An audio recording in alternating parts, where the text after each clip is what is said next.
Hello, അടുത്തൊരു വീഡിയോയിലേക്ക് എല്ലാവർക്കും സ്വാഗതം. ഇന്ന് ചെയ്യാൻ പോകുന്നത് വെണ്ടയ്ക്ക കൊണ്ടൊരു മപ്പാസാണ് ഉണ്ടാക്കുന്നത്. അപ്പോൾ നമുക്ക് നേരെ വീഡിയോയിലോട്ട് പോയാലോ.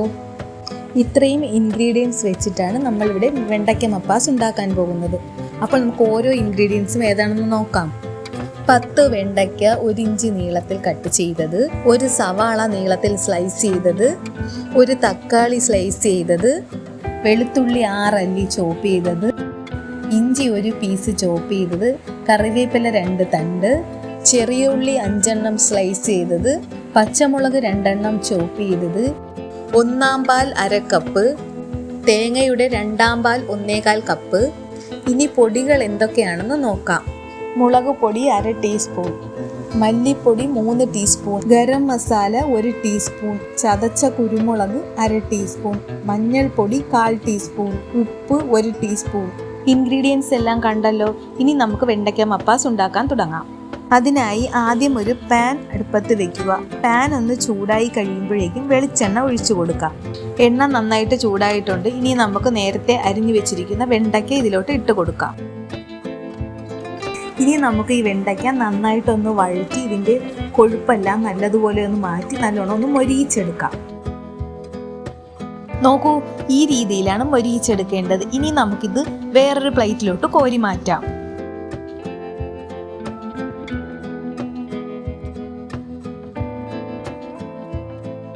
ഇനി ഇതേ എണ്ണയിൽ തന്നെ ചോപ്പ് ചെയ്ത് വെച്ചിരിക്കുന്ന ഇഞ്ചി, വെളുത്തുള്ളി, പച്ചമുളക്, കറിവേപ്പില ഇവ ഇട്ട് കൊടുക്കുക. നന്നായിട്ടൊന്ന് വഴറ്റി കൊടുക്കാം. ഇനി നമുക്കിതിലേക്ക് സ്ലൈസ് ചെയ്ത സവാള ചേർത്ത് കൊടുക്കാം. സവാള ചേർത്ത് കൊടുത്ത് നല്ലതുപോലെ ഒന്ന് വഴറ്റിയതിന് ശേഷം ആവശ്യത്തിന് ഉപ്പിട്ട് കൊടുക്കാം.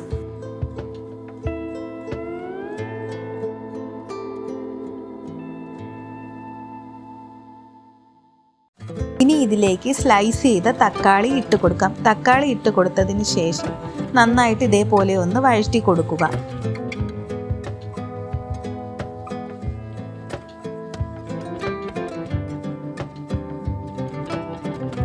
ഇനി ഇതിലേക്ക് പൊടികൾ ചേർത്ത് കൊടുക്കാം. മഞ്ഞൾപ്പൊടി, മല്ലിപ്പൊടി, മുളക് പൊടി, ഗരം മസാല ഇവ ഇട്ടതിന് ശേഷം ഇതിൻ്റെയൊക്കെ പച്ചമണം മാറുന്നത് വരെ നന്നായിട്ടൊന്ന് വഴറ്റി കൊടുക്കാം. നോക്കൂ, ഈ രീതിയിലൊന്ന് വഴറ്റിയെടുത്തതിന് ശേഷം നമുക്ക് നേരത്തെ ഫ്രൈ ചെയ്ത് വെച്ചിരിക്കുന്ന വെണ്ടയ്ക്ക ഇതിലോട്ട് ഇട്ട് കൊടുക്കാം.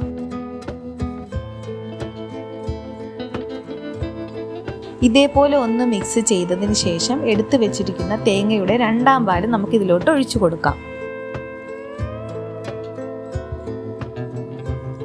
വെണ്ടയ്ക്ക ഇട്ട് കൊടുത്തല്ലോ. ഇനി ഒന്നുകൂടെ ഇതൊന്ന് നല്ലതുപോലെ ഒന്ന് മിക്സ് ചെയ്യണേ.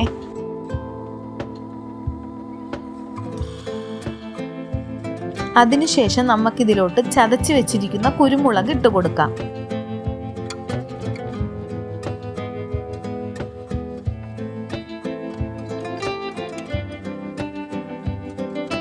അതോടൊപ്പം തന്നെ തേങ്ങയുടെ 1/4 പാലും ഒഴിച്ചു കൊടുക്കാം. തേങ്ങയുടെ 1/4 പാൽ ഒഴിച്ചു കൊടുത്തതിന് ശേഷം ഉടനെ തന്നെ സ്റ്റൗ ഓഫ് ചെയ്യുക. താളിപ്പ് റെഡിയാക്കാൻ വേണ്ടിയിട്ട് നമുക്കൊരു പാൻ അടുപ്പത്ത് വെക്കാം. പാൻ ഒന്ന് ചൂടായി കഴിയുമ്പോൾ 1 ടേബിൾ സ്പൂൺ എണ്ണ ഒഴിച്ചു കൊടുക്കാം. എണ്ണ നന്നായിട്ട് ചൂടായിട്ടുണ്ട്. ഇനി നമുക്കിതിലേക്ക് അരിഞ്ഞു വെച്ചിരിക്കുന്ന ചെറിയ ഉള്ളിയും കറിവേപ്പിലയും ഇട്ട് കൊടുക്കാം.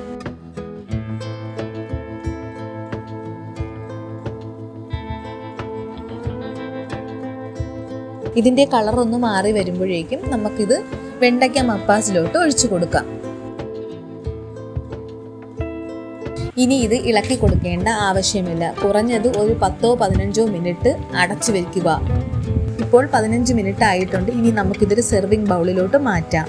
ചൂടോടെ തന്നെ ഇത് കഴിക്കാവുന്നതാണ്. ഇത് തേങ്ങാപ്പാൽ ചേർത്തതുകൊണ്ട് ചീത്തയായി പോകാൻ സാധ്യത കൂടുതലാണ്. അല്ലെങ്കിൽ റെഫ്രിജറേറ്ററിൽ സൂക്ഷിക്കാവുന്നതാണ്. ഈ വെണ്ടയ്ക്ക മപ്പാസ് എല്ലാവർക്കും ഇഷ്ടമാകുമെന്ന് വിശ്വസിക്കുന്നു. ദയവായി നിങ്ങളുടെ അഭിപ്രായങ്ങളും നിർദ്ദേശങ്ങളും ഞങ്ങളെ അറിയിക്കുക. അതോടൊപ്പം തന്നെ ലൈക്ക് ചെയ്യുക, ഷെയർ ചെയ്യുക, സബ്സ്ക്രൈബ് ചെയ്യുക. വീണ്ടും അടുത്ത വീഡിയോയുമായി പെട്ടെന്ന് തന്നെ നമുക്ക് കാണാം. Thanks for watching.